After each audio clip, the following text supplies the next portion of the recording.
લાભશંકર ઠાકર છે ને અછંદસ જ લખતા હતા. એમણે ક્યારેય છંદોબદ્ધ કવિતાઓ ગઝલ નથી લખી એમણે. વહી જતી પાછળ રમે ગોશા. તો એ એવું કહેતા કે છંદ તમને આવડવા જોઈએ. એ ગઝલના છંદો નહોતા કહેતા, એ આપણા પ્રાકૃત છંદનું કહેતા હતા. પણ એ કે એટલા માટે આવડવા જોઈએ કે તમારી અછંદસમાં પણ રવા નહીં આવે, અને તમે માત્ર એટલા માટે અછંદસ ન લખો કે જેથી બીજું કંઈ શાસ્ત્રીય તમને આવડતું નથી તો અછંદસમાં તો બીજા કોઈ માપદંડ હોતા નથી, પણ તમારું જે અભિવ્યક્તિનું જે સ્તર છે ને તે છંદ જાણવાથી સુધરે. લખી શકાય પણ વધારે સારું લખે જો તમે છંદ જાણતા હોવ તો. તમે અછંદસ ગઝલ નહીં લખતા, એક જ વસ્તુ છે બસ, બાકી બધું વાંધો નથી.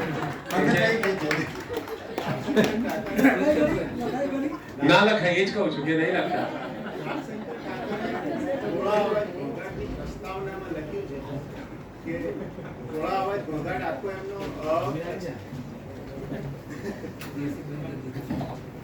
લાભશંકર ઠાકરની વાત થઈ એટલે કહું છું કે એમણે ટોળા અવાજ ઘોંઘાટ એ એમનો અછાંદસ સંગ્રહ છે આખો. એને સમજવા માટે માથાપંચી જબરજસ્ત કરવી પડે એવું છે.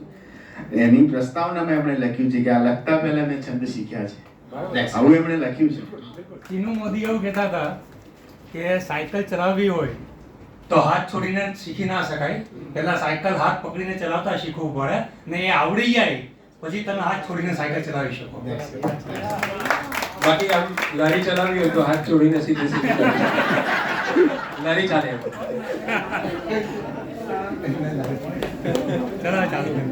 હા, તો આઈ થિંક મોટે ભાગના જે આવનારા જે હતા આવી ગયા. આવનારા એ નવતર માફ કર.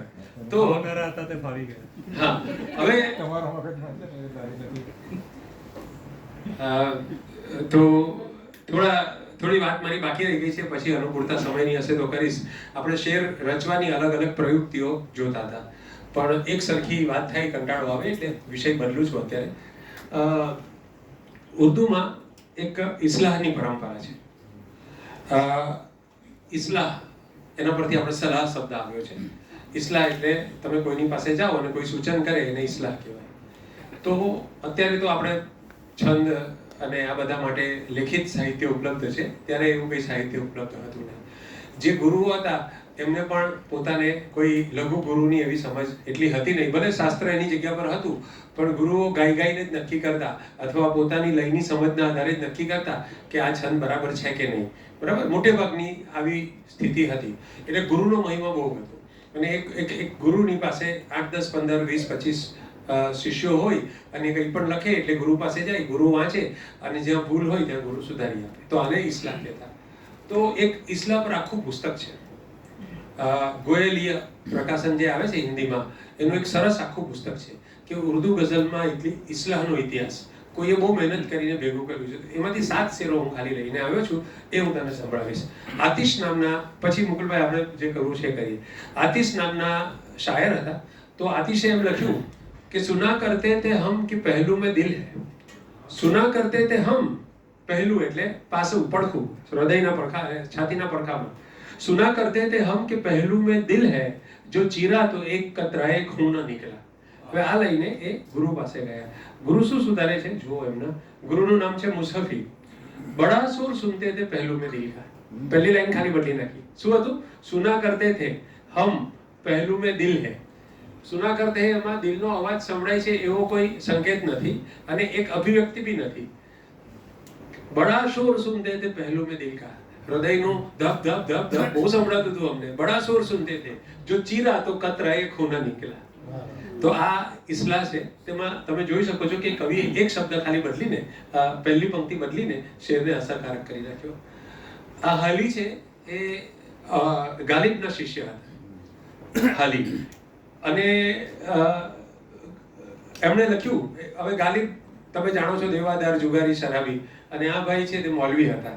પણ છતાં પણ એમને થયું કે ના, મારે ગઝલ શીખવા તો ગાલિબ પાસે જ જવું પડે. એટલે ગયા અને એમની ગઝલ મોટે ભાગે ઉપદેશ વાળી હોય મોટે ભાગે.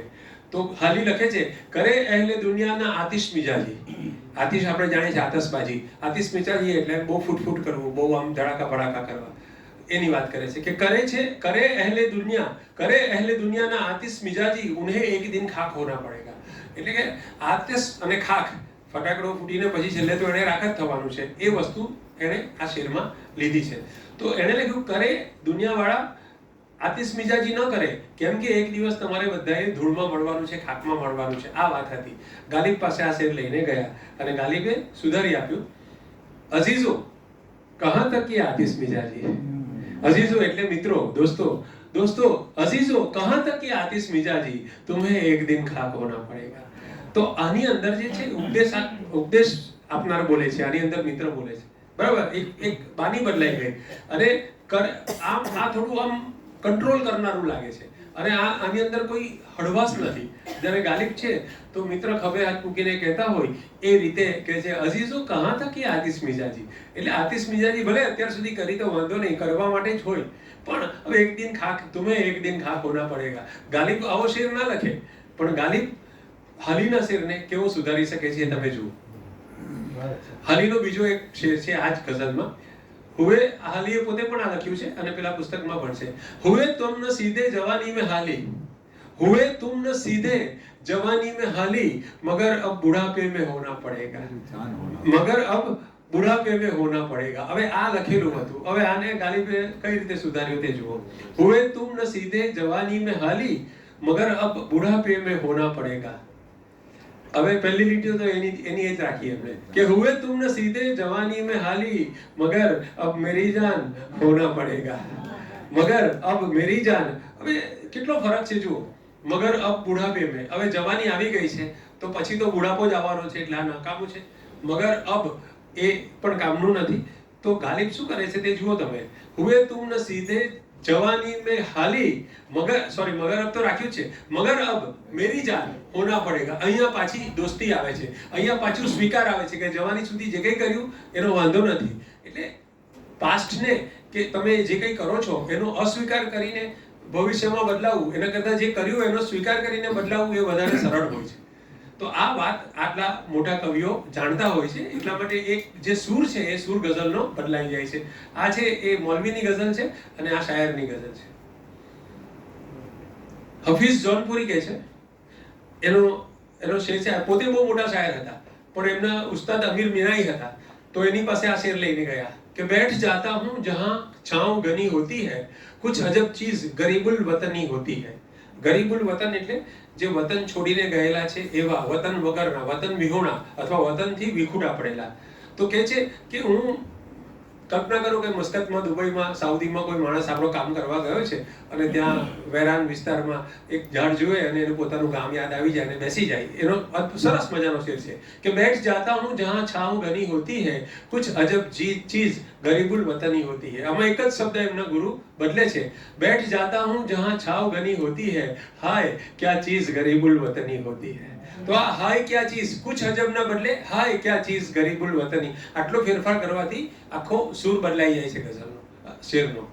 દિલ શાહજહાંપુરી એમ લખે છે કે નિકલ જાયેંગે ઇસ તરહ મેરે અરમા, કોઈ આહ બનકર કોઈ જાન બનકર. તો એ પણ અમીર મીનાઈના જ શિષ્ય હતા. તો આ શું કહે છે, નિકલ જાયેંગે ઇસ તરહ મેરે અરમા, કોઈ આહ બનકર કોઈ જાન બનકર. તો આ કહે નિકલ જાયેંગે રફતા રફતા સબરમાં. તો અહીંયા છે ઇસ તરહ. તો ઇસ તરહ કેવો શબ્દ છે કે એની અંદર કોઈ ભાવ નથી, કોઈ ઇમ્પેક્ટ નથી. ઇસ તરહ તો એના બદલે એ ખાલી રફતા રફતા મૂકે છે. નિકલ જાયેંગે રફતા રફતા સબરમાં, કોઈ આહ બનકર કોઈ જાન બનકર. અને સજ્જાદ નામના શાયરનો શેર હતો કે શિકસ્તા દિલ દિખાયેંગે ઉન્હેं यूं. શિકસ્તા એટલે તૂટેલું. તૂટેલું હૃદય પ્રેમિકા પાસે લઈ જઈને કહીશું અને બતાવીશું કે ये टूटा किस तरह बर्तन तो देखो, આ વાસણ છે જો તૂટી ગયું છે તો, એમ પ્રેમિકાને કહીશું. હવે આનો જે ઇસ્લા છે ને એ ઇસ્લા મરીઝ જેવી ઇસ્લા છે. એ મરીઝ સાહેબ જ્યારે ઇસ્લા કરે ને તો પહેલા એક લાઈન બદલે, પછી એમ લાગે કે આ એક લાઈન તો બદલી પણ હવે બીજી લાઈન પણ થોડી બદલી નાખું, એટલે બીજી લાઈન બદલે. પછી એમ લાગે કે બે ચાર શબ્દ હજુ શાયરના રહી ગયા છે તો એ પણ બદલી નાખે કે જો કેવો સરસ શેર કરી નાખે, પેલાનું કઈ રહે જ નહીં એમાં પછી. અને પેલો જો સ્વમાની કવિ હોય તો બીજી વાર મરીઝ પાસે જાય નહીં.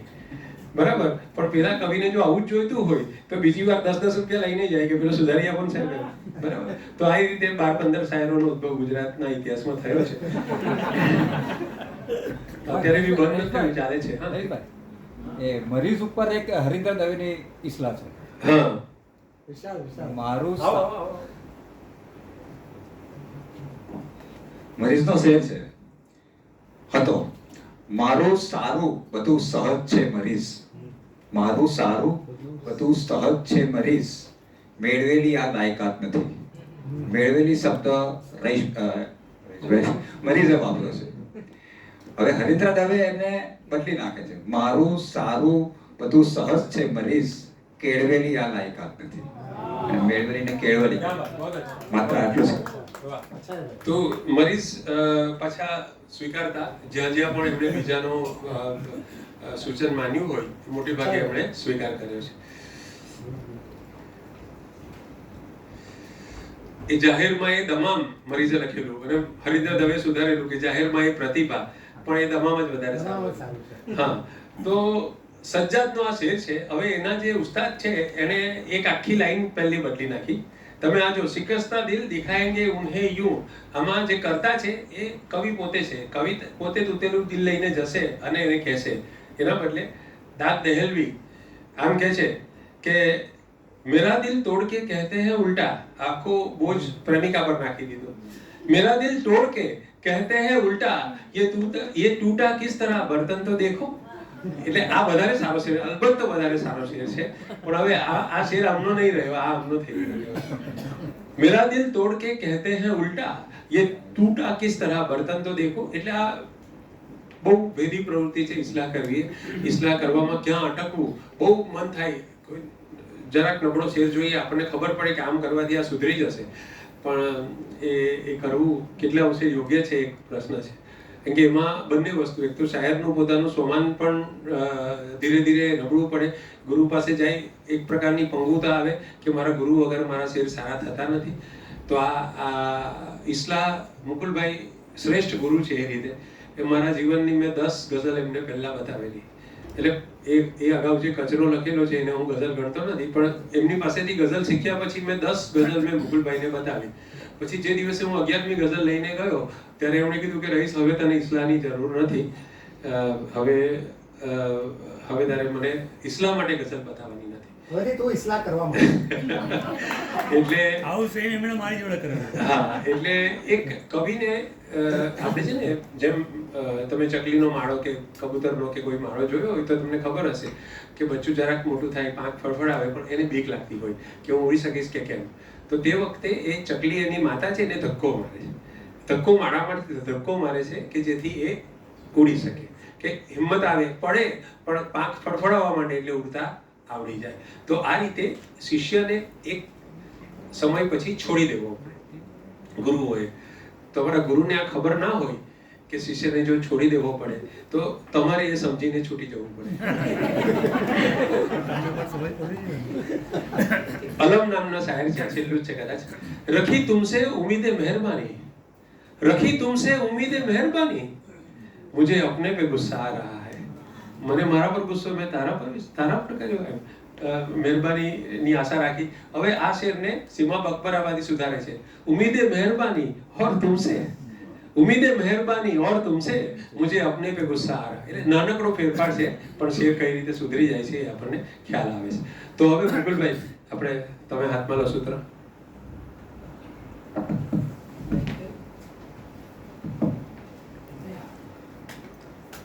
બહુ મજાથી અત્યાર સુધીનું સેશન આપણે માણ્યા. 2-3 શેરથી જરા વોર્મઅપ કરો. 2-3 શેર યાદ આવે છે એક જ છંદમાં.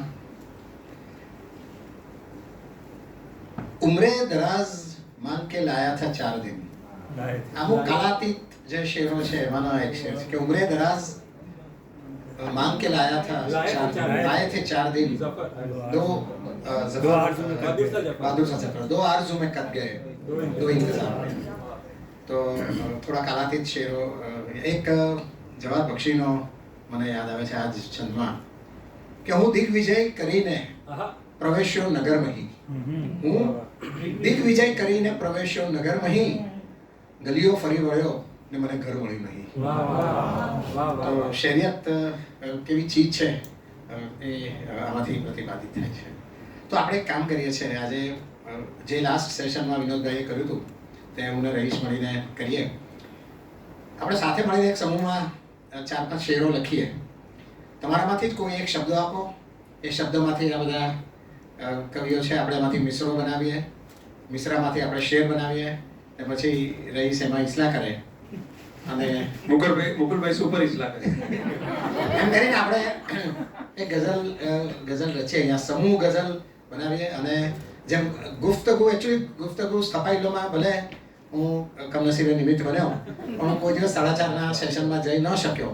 પણ ત્યાર પછી એ સુધારવા માટે મેં એવું રાખ્યું કે ગુફ્તગુ જ્યારે ગ્રુપતગુ થાય છે ને, એટલે કે 75મો, 100મો, 125મો, 150મો અને હવે 150 કે 200 સુધી જો હું જીવતો હોઉં તો ગ્રુપતગુ, ગ્રુપમાં જ્યારે ગુફ્તગુ થાય છે ત્યારે એ ગ્રુપતગુ બની જાય છે.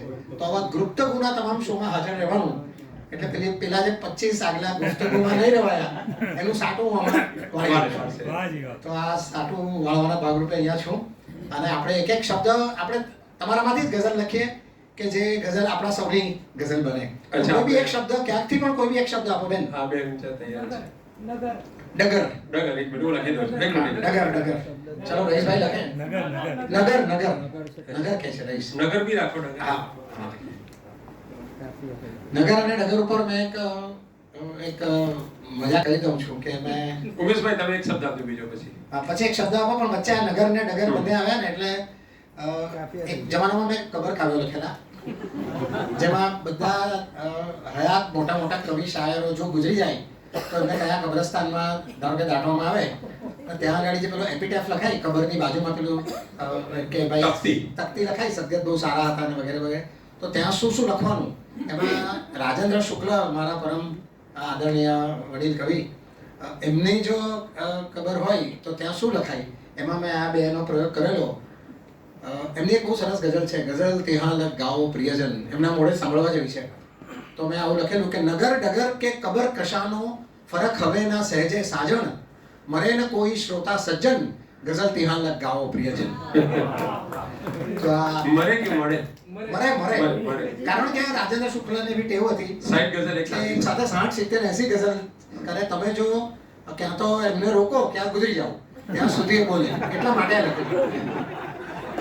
તો અરે મુકુલભાઈ, પેલું સ્નેહ રશ્મિ સંભળાય તો આ કબર દોસ્તો જાપાનના ઇતિહાસ. આ કબર કાવ્યમાં એક જે મને સૌથી પ્રિય હતું તે આ હતું કે સ્નેહરશ્મિ જી ઉપર હતું કે દોસ્તો જાપાનના ઇતિહાસમાં 2 જ દુર્ઘટના થયાનું છે સ્મરણ, એક હિરોશીમા પરનો બોમ્બ ને બીજું તેના હાઈકુનું અપહરણ. આવ્યું પછી ગુજરાતીમાં હાઈકુ લખાતા બંધ થઈ ગયા. હવે ગઝલ માટે કોઈ કરવું પડશે. અચ્છા ઉમેશભાઈ તમે બોલો તો એક શબ્દ. નગર ઉપર આપણે એક મિશ્રો બનાવવો હવે. નગર એક મિનિટ, આ શબ્દ આપી. અચ્છા શબ્દ તો આપે ને. હા, લાજવાબ. 3-4 શબ્દ લઈ લઈએ. હા ભાઈ, આના પરથી એક મિશ્રો આપણા ત્યાંથી બી બનશે તો ચાલશે. હા, કોઈ બી એક સાદા છંદમાં બનાવજો કે જેથી બધા. એક મિનિટ, આ પાછળ બોલો શબ્દ ગજબ. તો લાજવાબની બેન જ છે. તો કઈ વાત નહીં. પછી હજુ બીજા આપણે આપીએ ને થોડુંક. હા, દિલગીરી, અંજામ. ઓકે, બસ રહીશ. હા આટલું બહુ થઈ ગયું. દિલગીરી અને અંજામ. હવે જય કાટવાલા અહીંયા આવો. એને એમ કે હું એને મેરેજ બ્યુરોમાં બોલાવીશ. ચલો એક મિશ્રો લખો.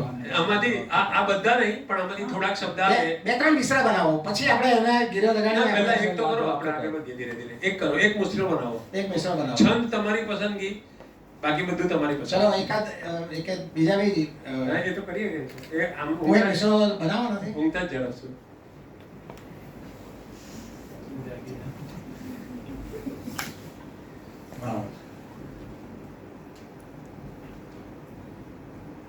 બરાબર છે. ગજબ છે વાત. નગરમાં બધા મજામાં છે. ના એને અરે ગજબ વાત જ છે ને. ડમસરેટ્સ નથી બોલાય. ગજબ છે વાત. નગરમાં બધા મિશ્રો લખું. અરે આવી જાઓ ગૌરંગભાઈ. આવો જવાબ લઈ દે ને બના કાઢી. ગજબ છે વાત નગરમાં છે લા જવાબ બધા ગજબ છે વાત નગરમાં છે લા જવાબ બધા જરા અઘરો છે ના થઈ વાંધો નહીં ગજબ છે વાત નગરમાં છે લા જવાબ બધા એક મિનિટ સુધારીએ આપણે આને જે કર્યું છે ને એમાં ખાલી હું મારો એક હાથ લગાડું છું ગજબ છે વાત નગર ગજબ છે વાત નગર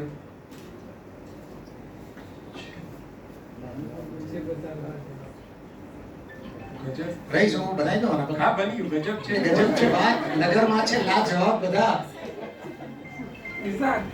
હા થઈ ગયું મુકુલભાઈ ગજબ છે દોસ્ત નગરની આ લા જવાબ ડગર નગરની આ લા જવાબ ડગર હવે આ આપણી પહેલી પંક્તિ થઈ ગઈ હવે ગજબ છે દોસ્ત ગૌરંગભાઈ આવ્યા ગૌરંગભાઈ મિશ્રો લખો આને હવે આમાં લખશો એ ગજબ છે દોસ્ત નગરની આ લા જવાબ ડગર આ નગર બીજી પંક્તિ આપી છે હા એક મિનિટ હું છે ને અહીંયા પડી ગયો વાહ વાહ ભરત વિંજોડા અને ગૌરંગ ઠાકરનો છંદ છે ભવિષ્યમાં ગૌરાંગ છંદ તરીકે આ નગર લા જવાબ છે તારું ઓકે હવે આપણે આ નગર લા જવાબ છે તારું આ જરાક સહેલું લાગે છે આપણને તો આપણે એના પર આગળ વધીએ છીએ બરાબર હું આની સાથે કનેક્ટ થશે આ કનેક્ટ થશે ડેનિસ આ કનેક્ટ થશે કે આનું એ ક્યાં છે રહીશ આમાં તારું ઉપર ઓછા થશે બધા કાફિયા કાફી ઓછા થશે એટલે અઘરું થાય અઘરું થાય બદલી નાખો બદલી નાખો કાફિયો અઘરો પડશે. હા એટલે તારું સાથે બધા સેટ કરવાનું અઘરું પડશે મિત્રો હા, કીધું ને જોયું? લખાય છે કે લા નહીં જવાબ. આ નીચે નગર લા ઇંગ્લિશ જવાબ છે મિત્રો મિત્રો કરે હા મિત્રો કરી દો મિત્રો બદલો. મિત્રો કરી નાખો ભાઈ બદલી નાખો તમે તો ભાઈ ગૌરાંગભાઈની મંજૂરીથી આ નીચે આનાથી સાફ થશે એ મિત્રો ઉપર આ નગર લા જવાબ છે અત્યારે આપણે એક પર જ ફોકસ ચલો આ ગૌરાંગના લાજવાબ લાગે છે તમને? હા ચલો લાજવાબ લાગે છે આ નગર કોણે આપેલું ભાઈ હા બસ તો હવે નગર ઉપર આપણે તૂટી પડીએ છે આ નગર લા જવાબ લાગે છે ચલો હવે છે ને હા. આમાં કોઈ પણ એક શેર બનાવો આ નગર લા જવાબ લાગે છે પછી આપણે એને મતલબ પર જઈશું પહેલા ખાલી શેર બનાવો આને આપણે રહેવા દઈએ એ તો વર્ડમાં ડાયરેક્ટ થશે ડેનિસ નથી એને ગુજરાતી વર્ડમાં ડાયરેક્ટ થશે યુનિકોડમાં ફોન્ટ ના આવે યુનિકોડ ડાયરેક્ટ થશે ગૂગલ ઇનપુટ હા, હા આમાં ડાયરેક્ટ ઇનપુટ ટૂલ કર આ લેપટોપ તો રહીશભાઈ છે ને ના ના એ અચ્છા, અહીંયાનો જ અચ્છા ઓકે ના ના સ્લોટમાં તો એનું તો એ જ જાય ને ખાલી HDMI એ જ જાય ને તારું એ ક્યાં છે CPU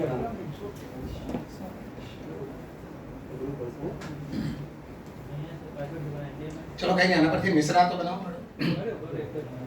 જો ટોકન એક મિશ્રો બનાવો પણ આપણે 4-5 બનાવીએ ને તે ત્યાં ગાડી લગાડવાના કોઈને કઈ સૂચતું હોય વાહ વાહ નિર્જાનો મિશ્રો આવ્યો છે અહીંયા નીચે સાની મિશ્રો હા લખી દો જય તું ઉભો બોલ લખ અહીં બધું ખ્વાબ લાગે છે આ નગર લા જવાબ લાગે છે ઘણા બધા મિશ્રણમાંથી પછી આપણે સિલેક્ટ કરીશું બીજા કોઈએ અકાઉન્ટ નહીં એ કાફિયામાં નથી બેસતું પછી છે ને બહુ પોળા કાફિયા થઈ જશે ખુશખુશાલ લખીશું ને તો આપણે આ કાફિયામાં તમે લા જવાબ લાગે છે તો એના અંદર ખ્વાબ જશે જય ખુશખુશાલ નહીં જશે એનીબડી પ્લીઝ આમાં ખોઈ જવું મારું કામ લાગે છે ખ્વાબ લાગે છે મારું કામ લાગે છે ત્યાં કાફિયો નથી બનતો પ્લીઝ મિશ્રા આપો આવડે હા એની ઉપર વસ્તા ગજબ ના લાગે છે રસ્તા ગજબ ના લાગે છે વસ્તા એની ઉપર વસ્તા ગજબ ના લાગે છે નહીં કાચું કાચું બોર્ડ ઉપર લખાવો છે એટલું બધું પહેલા આ નગર લા જવાબ લાગે છે જ્યાં જાઉં છું તારો રૂઆબ લાગે છે હવે એમાં થોડું છંદમાં ઈસલા કરીશું ખાલી પણ જાઉં છું ત્યાં તારો રૂઆબ લાગે છે સગડે તારો રૂઆબ લાગે છે રૂઆબ લાગે છે વાહ વાહ આમનું આમ તમારું જરાક સુધારીને સગડે તારો રૂઆબ લાગે છે રહીશ નિર્જાએ લખ્યું છે અહીં બધું ખ્વાબ ખ્વાબ લાગે છે. આ નગર લાજવાબ લાગે છે. હા, અહીં બધું ખ્વાબ ખ્વાબ લાગે છે. યસ,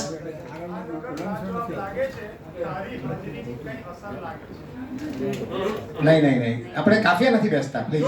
જો જે લોકો ગઝલ થોડી લખેલી છે એ લોકો જ બોલજો. કેમ કે હા, જે લોકો લખેલી છે એટલે કાફિયા જો આ બે જુઓ તમે, આ બે જુઓ, સગળે તારો રૂઆબ લાગે છે અને આ બધું ખ્વાબ ખ્વાબ લાગે છે. આ પ્રકારનું પ્લીઝ. હા પણ આને બોલો તમે બોલી તો કઈ વાંધો નહીં. રૂઆબ લાગે છે. કવિતાની પંક્તિ. હા, જે જુઓ પણ સુરતના જેને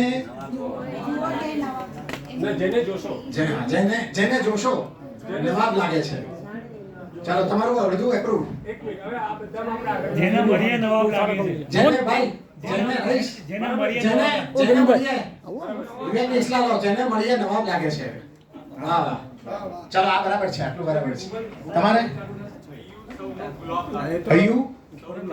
હૈયું સૌનું ગુલાબ લાગે છે. લખો ભણ્યા, હૈયું સૌનું ગુલાબ લાગે છે. હૈયું સૌનું નહીં, તારું રાખો ને ભાઈ. આપણે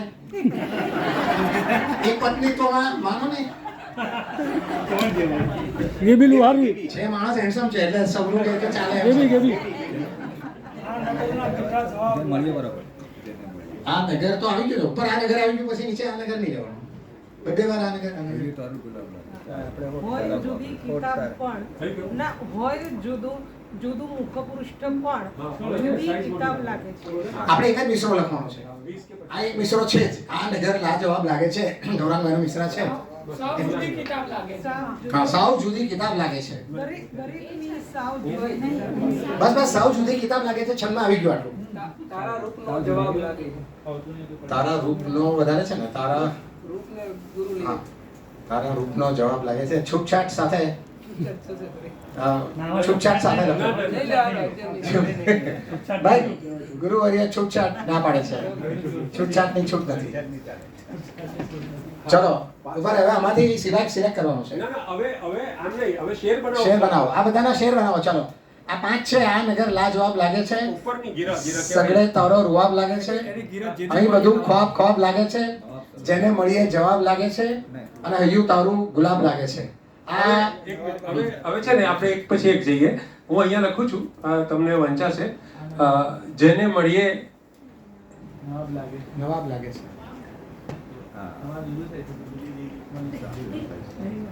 હા આ મલ્લિકા શેરાવત જેવું લાગે. જેને મલ્લી પરથી એક મલ્લીનાથ ને યાદ આવે તમને. મલ્લિકા યાદ આવે. ભાઈ તારી ઉંમર થઈ ગઈ હો. ડેનિસ તારી ઉંમર થઈ ગઈ. મારે નથી થયું. આવી ગયું. જેને મળીએ નવાબ લાગે છે. હવે મારી પાસે એક 5 સ્ટાર ચોકલેટ છે. જે આના પર શ્રેષ્ઠ ઉપર ઘેરા લગાડશે એને 5 સ્ટાર ચોકલેટ અડધી મળશે. ચલો હવે આ લગાડતા પહેલા છે ને હું તમને એક નાની સ્ટોરી કહું છું. આ છંદ છે એટલા માટે મને એક નાની સ્ટોરી યાદ આવી રહી છે. બહુ જૂની જાણીતી સ્ટોરી છે.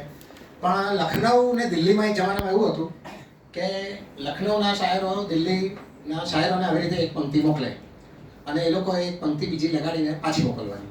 પછી દિલ્હીના શાયરો લખનઉ પર મોકલે ને લખનઉના આ લોકો પર મોકલે. હવે એમાં એવું હતું કે લખનઉના શાયરો થોડા સોફ્ટ અને બારીકાઈવાળા હતા અને દિલ્હીના શાયરો બધા પ્રછંદ અને એ ટાઈપના શેરો બી એ પ્રકારના જ લખતા, મેનલી મસ્ક્યુલાઇન ને લખનઉવાળા ફેમિનાઇન. તો આ લોકોએ દિલ્હીના શાયરોએ લખનઉ પર એક પંક્તિ મોકલી કે ના તો આ હું કફન ભી હો હલકા. બહુ નિર્બળ છું અને એટલો બધો દુબળો છું કે મને કફન પણ એકદમ હલકામાં હલકું ઓઢાડજો. આનાથી વધારે હલકું હોઈ નહીં શકે એવું કફન મને ઓઢાડજો. દિલ્હીના શાયરો લખનઉમાં મોકલે છે. લખનઉના બધા શાયરો, જેમ આપણે બધા અત્યારે સુરતમાં આટલા શાયરો છે, તો એ રીતે બધા બેસીને જાત જાતની પંક્તિઓ લખાડતા. એમાં એને શાયરનું નામ ભૂલી ગયો. એ નાસિકનો આમ છે ને મીરના નામે પણ ચાલે છે અને નાસિકના નામે પણ ચાલે છે. 13 વર્ષની એની ઉંમર હતી. નાનો છોકરો અને 13 વર્ષની ઉંમરે એને ઉપર લખ્યું. મુગલભાઈ કહેશે એ નાના છોકરાએ આવી રીતે આંગળી કરી. મોટા મોટા શાયરોએ આવા બહુ લગાડ્યા પણ કોઈને જામ્યા નહીં. એક નાના છોકરાએ આટલું કહ્યું કે ડાલ દે સાયા અપને આંચલ કા, નાતવા હું कफन भी हो हल्का। नातवा हूँ कफन भी हो हल्का, डाल दे साया तेरे आंचल का. તારો આંચલ તો વજનમાં હળવો જ હોય, પણ સાયા એટલે આંચલનો પડછાયો નાખી દે, તારા પાલવનો પડછાયો મારા કફન તરીકે નાખી દે, એટલે એનું તો વજન લાગશે જ નહીં. એના જેટલી હળવી દુનિયામાં કોઈ ચીજ નથી. એ પાછો પ્રેમિકાના પાલવ એટલે તો કેટલો હળવો, અને એનો પાછો પડછાયો એ તું નાખી દે. તો આ નિર્બળ છું તો મને કઈ વાંધો નહીં આવે. મુકુલભાઈ, હવે એ લોકોને ટાઈમ આપો. 30 સેકન્ડનો ટાઈમ છે બધા, અને આપણી પંક્તિ છે જેને મળીએ નવાબ લાગે છે. તો ગિરીશ ગુમાન. આવી તારી ગલીમાં મૂંઝાયો જેને મળીએ. ક્યા વાત, બહુત અચ્છે. આવી તારી ગલીમાં મૂંઝાયો. જો હવે બે શેરની બે બાબસ્તગી એટલે કે રિલેશનશિપ જુઓ. આવી તારી ગલીમાં મૂંઝાયો જેને મળીએ નવાબ લાગે છે. ક્યા વાત, બહુત અચ્છે. જય આવી ને. હા, ચલો, આ એક શેર થઈ ગયો. હવે બીજા કોઈની પાસે? અહીં બધું ખ્વાબ ખ્વાબ લાગે છે, આના પર કામ કરવાનું છે. નિર્જા તારો જ છે. અહીં બધું ખ્વાબ ખ્વાબ લાગે છે. કયો? પેલાનો જ છે. તારી શેરીની ખાસિયત કહું છું. હા, તારી શેરીની ખાસિયત કહું છું. હા, અહીં બધું ખ્વાબ ખ્વાબ લાગે. અહીં બધું ખ્વાબ ખ્વાબ લાગે છે. તારી શેરીની ખાસ. બોલો બોલો પ્લીઝ. ધૂળ કોઈના તળિયે ચીપકતી નથી જેને મળીએ નવાબ લાગે. ધૂળ કોઈના તળિયે ચીપકતી નથી. હા, સારો વિચાર, સારો છે. આપણે છંદમાં ગોઠવો એને. ધૂળ તળિયે ચીપકતી નથી. ઓકે, આપણે એને છંદમાં ગોઠવીએ. ધૂળ, હા, એક મિનિટ. ધૂળ ક્યાં ગયું પેલું પંક્તિ? હા, જેને મળીએ. હા, ધૂળ તળિયે નથી ચીપકતી અહીં. ચીપકતી નથી રાખવું મુકુલભાઈ, ચોંટતી. ધૂળ ચોંટતી જ નથી. ધૂળ તળિયામાં ચોંટતી જ નથી. ધૂળ પણ ચોંટતી નથી તળિયે. ધૂળ તળી, હા, ધૂળ ધૂળ પણ એ બધા હા, હા, ધૂળ પણ ચોંટતી નથી તળિયે. કરી દે, લખી દે. વાહ વાહ. તારી ધૂળ પણ ચોંટતી નથી તળિયે. આ બીજો વિકલ્પ છે. પણ અહીંયા કયો આ બીજું? અહીં બધું ના, જેને મળીએ નવાબ લાગે છે. પછી આ બીજો છે ચલો. તળિયે. તળિયે. ये वाई कर दे. ભાઈ हाँ છે, બસ ચોથી. મેલ કઈ ઓટો સજેસ્ટ બંધ કરો તો સહેલું થઈ જશે. એ બતાવશે. સારું, હવે અહીં બધું ખ્વાબ ખ્વાબ લાગે છે. ચાલો, હા, બોલો બેન. એ જાણે આફતાબ લાગે છે જેને મળીએ નવાબ લાગે છે. એ જવા દો, એ પતી ગયું. હવે નવાબ. હા, તમે આ ફરીથી બોલ્યા એ પંક્તિ સારી છે. એ જાણે આફતાબ લાગે છે. હા, આફતાબ લાગે છે. એ જાણે આફતાબ લાગે છે. પણ આપણે તમે મતલબ અત્યારે નથી બનાવો, તમે શેરને સારો કરો. બરાબર, આપણે પ્રાસ ભૂલી જાવ અત્યારે. પ્રાસ આપણી પાસે તૈયાર જ છે, પણ તમારી પંક્તિ હું લખી રાખું છું અહીંયા. એ જાણે નહીં ચાલશે. એ જાણે આફતાબ જે મને જોઈશે છંદ પ્રમાણે, એ મને આફતાબ લાગે છે. ચાલો, આને રહેવા દઈએ. ઓકે, શેર પૂરો કરવા. અહીં બધું ખ્વાબ ખ્વાબ લાગે છે. કોણ કરશે? હા, નિર્જા બોલો. ઊંઘ તો આવતી નથી તો પણ અહીં બધું ખ્વાબ. બહુ સરસ. ઊંઘ તો વાજી. હવે તો જરાક સુધારો ને પંક્તિ. આ બરાબર, વિચાર બરાબર છે. ઊંઘ તો આવતી નથી તો પણ જરાક મહેનત કરો.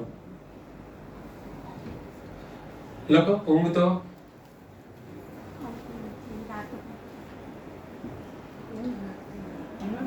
હા લખી કેવું થાય. ઊંઘ તો આવતી નથી તો પણ જરાક તમે મહેનત કરો. તમારો શેર છે અને સારો કરો. રઈસ એક લખની કે એને હું મહાતાપ નહીં લાગુ. હા, એ મને આફતાબ લાગે છે. જેને હું મહાતાપ નહીં લાગુ એ મને આફતાબ લાગે છે. લખી દો. ચાલો, જેને હું મહાતાપ એટલે ચંદ્ર, આફતાબ એટલે સૂર્ય. જેને હું મહાતાપ નહીં લાગુ. કારણ કે આ કોઈ બેન જ કહ્યું છે આવ્યો એટલે આપણે લખીએ તો મજાક થઈ જાય.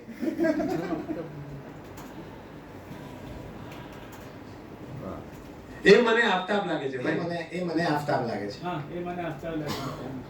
એ મને એને હું સારું લાગે. ના, સરસ છે, બરાબર છે. એ મને આફતાબ લાગે છે. પરફેક્ટ. ચલો, આપણે આગળ વધીએ. હૈયું તારું ગુલાબ લાગે છે. આમાં એક સરસ ગીરા જોડો. હૈયું તારું ગુલાબ લાગે છે.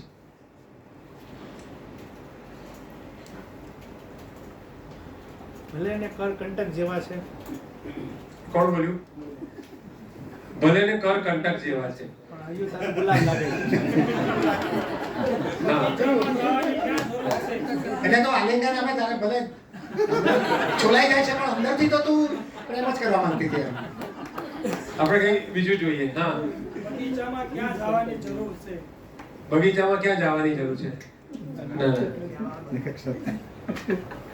સૌમ્યતાની શું વાત કરવી? સૌમ્યતાની શું વાત કરવી? હજુ કઈક જરાક આમ શેર જેવું કરીએ ને. જો કંટક શબ્દ સારો છે, કંટકને આપણે રાખીએ આમાં.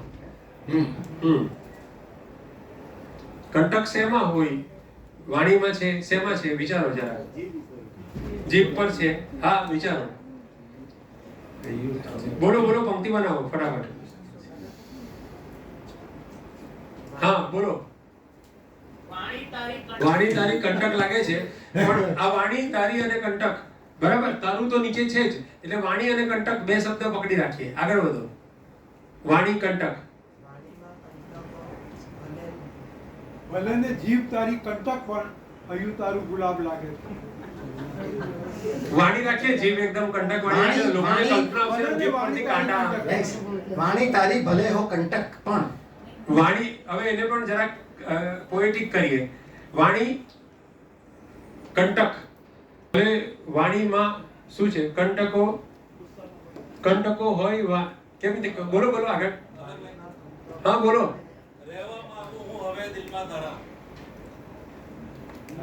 એ કઈ જગ્યાએ? કોની ઉપર? ગુલાબની ઉપર? ના ના, આપણે કંટક પર બરાબર છે અત્યારે. ફરીથી છે ના, તો પંક્તિ તો પંક્તિ ઉપરની છંદમાં જરા કરો ને. હા, હેમંત તું બોલો કઈ. વાણીમાં અત્યારે આ રાખીએ આપણે. વાણીમાં કંટકો ભલે છે મગર. હા, ભલે રાખો. ના લાગે ના, છે. ના, લાગે છે ને. સાથે નહીં ચાલે. લાગે છે નહીં. હા. વાણીમાં કંટકો ભલે. કંટકો હોય ભલે એમ કરો. કંટકો હોય ભલે. વાણીમાં આમ. વાણીમાં આમ. ના, આ છંદમાં નથી ભાઈ. વાણીમાં કંટકો હોય ભલે નહીં ચાલે. ના ના, વાણી ભરેલી કંટકો ભલે ને વાણીમાં કંટકો ભલે. ભલે. વાણી ભરેલી ભલે ને હો. ભલે છે.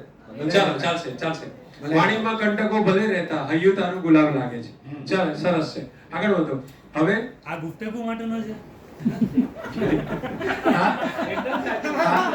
વિવેક ટેલર માટેનો છે. વિવેક ટેલર માટે છે. નિર્જાબેન વિવેકને અર્પણ. નિર્જાબેન તરફથી. પહેલી લાઈન બધા બોલી શકશે. બીજી લાઈન માટે એક જ માણસ બોલી શકશે. ચલો. એનીબડી. હવે કઈ પંક્તિ બાકી છે? એક મિનિટ. બધું સગડે તારો રૂવાબ લાગે છે. સગડે તારો રૂવાબ લાગે છે. હવે એક શેર બાકી રહ્યો. હા, હવે આના પર આપણે છે ને મતલા કરીએ. મતલા કરવાનો મતલબ શું છે? અહીંયા લાગે છે આવું જોઈએ. શરાબ લાગે છે, ખરાબ લાગે છે. આ રૂવાબ પર. હા, રૂવાબ પર કરીએ ને. હા, સગડે તારો રૂવાબ લાગે છે. નગ્નતાને પણ અહીં વિવિધ હિસાબ લાગે. એ તો આફતાબ ઉપર આવી ગયો. હવે આફતાબ માતા બધા આવી ગયા. નગ્નતાને પણ વિવિધ હિસાબ લાગે. જી. નગ્નતાને પણ વિવિધ હિસાબ લાગે. ના ના, નહીં ચાલે. એની સાથે નહીં ચાલે. હા, શરીરે ભલે દુર્બળતા લાગે છે, સગડે તારો રૂવાબ લાગે છે. દુર્બળતા કઈ રીતે ચાલશે? અહીંયા રૂવાબનો પ્રાસ જોઈ છે. ગુલાબ લાગી છે એના માટે. ના, એનું આવી ગયું. બોલો. માથું ઝુકાવે છે બધા આવી. સગળે તારો રૂવાબ લાગે છે. નહીં સંભળાયું બેન, ફરીથી બોલો. મતલા કરવાનો છે. મતલા કરવાનો છે. ઉલા મિશ્રો. એક કામ કરો, કઈ નહીં, મતલબ નહીં કરવો. ના, કરવા છે નહીં. થશે ને? હા, ચાલો. હા, બોલો. થોડી કુસ્તી કરીએ ને. બોલો. તું ગણતરી ના કર, બે હિસાબ લાગે છે. બોલ, આમ લાઈન થઈ ગઈ. આ છંદમાં બેસતું નથી. બે હિસાબ લાગે છે. એ તમારો એક શેર બીજો બની શકે એમ છે. કરી આપે. હા, બોલો. આંખોના ખૂણે શબાબ લાગે છે, સગળે તારો રૂઆબ લાગે સ્વભાવ બરાબર છે, સ્વભાવ બરાબર છે કે પછી આંખોના ખૂણે એવું નહીં, એમ તો કે ચારે બાજુ શબાબ લાગે છે એવું કરવું. એક મિનિટ એમને બોલવાનું. રોશની બે હિસાબ લાગે છે. રોશની બે હિસાબ લાગે છે, સગળે તારો રૂઆબ લાગે. થઈ ગયું, વેરી ગુડ. ચાલો સરસ. રોશની આ પૃથક હું કંઈક પી ગયો લાગે છે. બસ બસ બસ પતી ગયું. આ હા પછી બીજો. હવે જો આપણી આખી ગઝલ થઈ ગઈ. હવે ગૌરાંગભાઈ ગઝલ વાંચીએ છે, તમને આમાંથી કોઈ શેર સુધારવો હોય તો તમે કહેજો કે આ હું સુધારું. નહીં સર, ધૂળવાળો જરા બહુ ઇનડાયરેક્ટ. હા એટલે એ જ કરીએ થોડું જરા કે આપ બધામાં જ જોતા જઈએ. રોશની ગૌરાંગભાઈ નક્કી કરશે કે 10 માંથી કેટલા માર્ક. બરાબર? ગૌરાંગભાઈને માઇક આપી દો, માઇક આપી દો. રોશની બે હિસાબ લાગે છે, સગળે તારો રૂઆબ લાગે છે. ચાલશે? સરસ. ઓકે. આવી તારી ગલીમાં મૂંઝાયો, જેને મળીએ નવાબ લાગે છે. ખૂબ જ સરસ. ખૂબ સરસ. ધૂળ પણ ચોંટતી નથી તળિયે, જેને મળીએ નવાબ લાગે છે. બિલકુલ. ચાલશે? ઓકે. ઊંઘ તો આવતી નથી તો પણ અહીં બધું ખ્વાબ ખ્વાબ લાગે છે. કંઈક કરવા જેવું લાગે છે. કંઈક કરવા જેવું લાગે. ઓકે. હવે મયુરભાઈ ચાલો તમે ધંધે લાગો, આમાં સુધારી આપો. નીચેનો મિશ્ર બહુ સરસ. અહીં બધું ખ્વાબ ખ્વાબ લાગે છે. હવે અહીંયા છે ને, અહીંયા પણ બદલી શકો છો તમે. સિદ્ધ બધું ખ્વાબ ખ્વાબ લાગે છે. આમાં કેમ પંક્તિ બદલાઈ ગઈ? અચ્છા આ બે લખી છે આપણે. Okay sorry. બે પર હા. હા કઈ વાંધો નહીં. ના પણ આ સુધરતો હોય તો સુધારવા દો ને. હા ચલો આપણે મયુરભાઈને કામ સોંપ્યું છે, એ કરે છે. આગળ વધો. આમાં સુધારવાનું છે. આમાં હા. ઊંઘ તો આવતી નથી તો પણ. હવે હા હવે ગૌરવભાઈ આ જુઓ. એ તો જેને હું મહતાબ નહીં લાગુ, એ મને આફતાબ લાગે છે. થઈ ગયું બરાબર? એટલે એને હું આફતાબ લાગુ છું એવું બી કરે. જેને હું હા બરાબર જ છે.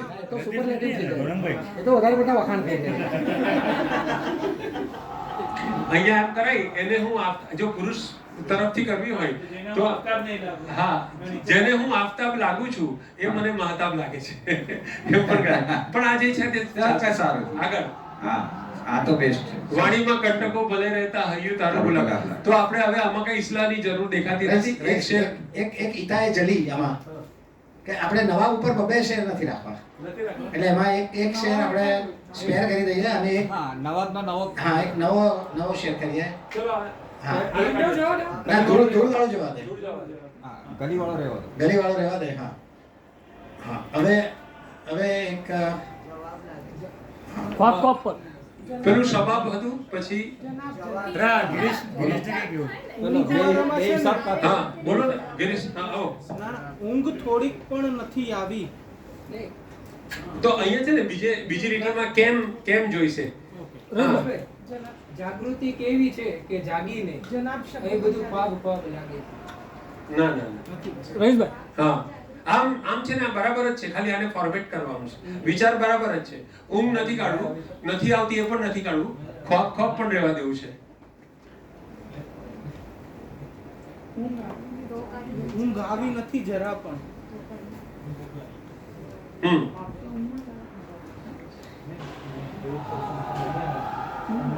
ઊંઘ તો ક્યારની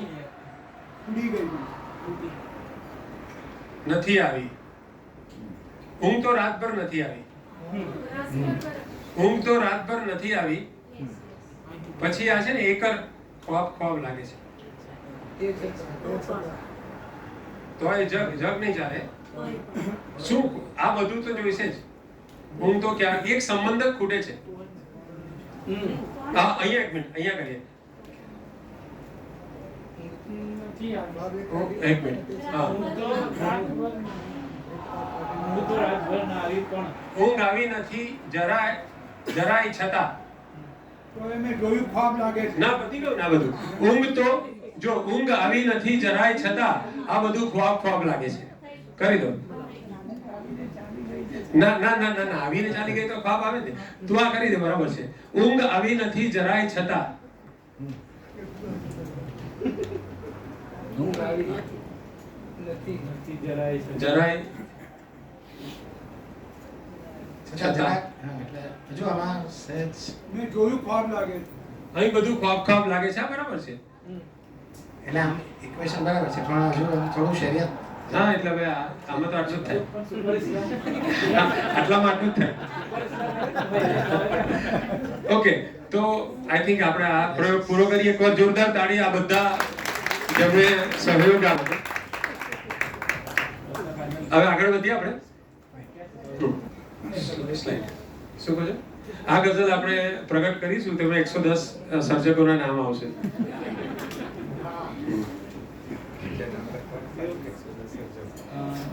પાછું બીજો કઈ પ્રયોગ કરો કે થોડી વાર એને સેવ કરી દે. સેવ કરી દો. ચાલો આપેલું ચાલુ કરો સીધી.